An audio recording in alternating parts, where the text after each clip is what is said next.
Hey, what's up guys? My name is Kayla and I live stream over on TikTok. I get dozens of comments about my audio quality and a handful of questions asking, how do I set my microphone up to my mobile streaming device? I am here to provide you guys with a simple yet comprehensive breakdown of my audio setup for live streaming.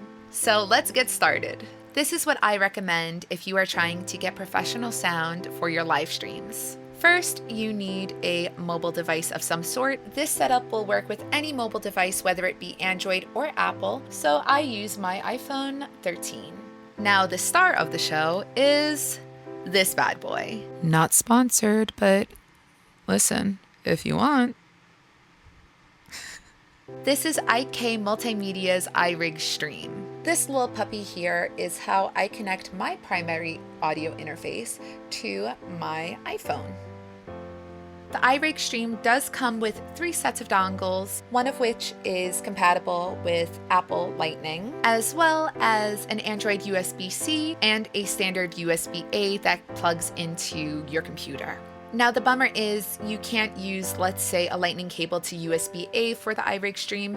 You do have to use their cables, which is a 7-pin connector. The iRig stream does not need a power source to work. It uses your device's battery to power itself. So it does have a DC input, but I was not about to buy that. It's like $45. It was cheaper to get an Apple MagSafe. This is where it might get a little bit tricky if you are not a sound person or if you don't have a recording studio type setup. But I promise I will try my best to make it make sense for you. You will also need an RCA to 3.5mm auxiliary adapter.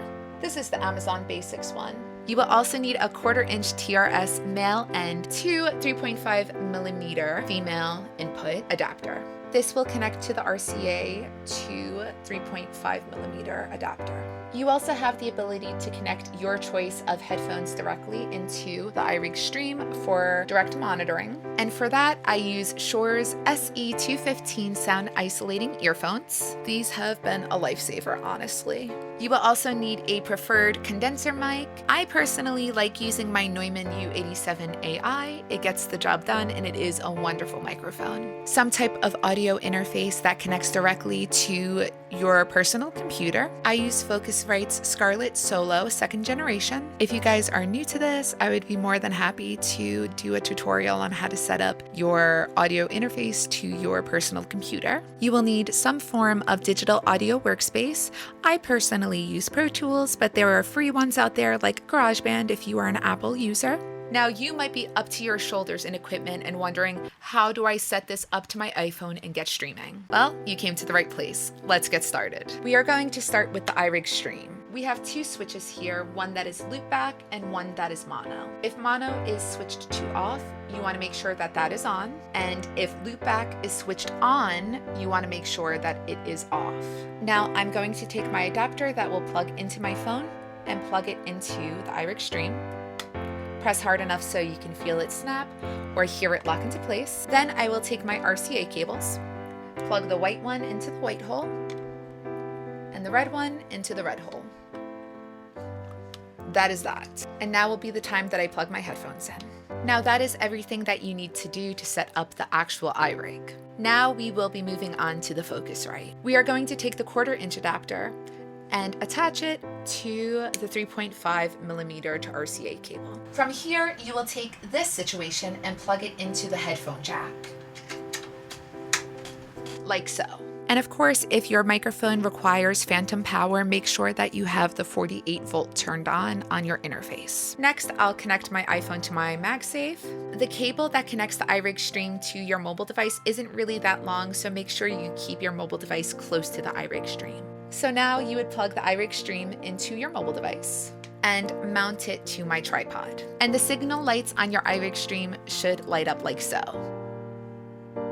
And from there, you should be ready to stream with your iRig stream. I like testing out the audio on my phone prior to streaming, so I head to my camera app and I record a short video just to make sure that everything is working. I sing, so I use reverb and I play the piano, so I will turn on the reverb, I will turn on the delay. Hello? Hello? And my keyboard has been giving me a hard time connecting to my phone. Y'all should be hearing some piano. If not, let me know. No? Okay. Again? All right, hold on. Dang it, what the heck is happening? Can you hear the piano? No. This is the second night in a row that this is happening. So I like playing some few simple chords, just to make sure that everything is working. So there you go. I hope that I answered all y'all's questions on how I get my sound the way it is for my TikTok live streams. I do go live over on TikTok every day except for Tuesdays and Sundays at 7 p.m. Eastern Time, so I hope to see you guys over there. I go by Kayla Vega Music, so make sure you drop me a follow, and if you want to hear the audio in action, make sure to check out my live stream. If you guys have any additional questions, if this video was helpful for you, please let me know in the comments down below. And if you would like more videos about going live on TikTok or about recording audio, let me know. I'd be more than happy to help. I don't believe in gatekeeping here. I want to help you guys and be successful together. And as always, stay happy, stay healthy, stay hydrated. I love you guys, and I hope to see you over on TikTok. Peace!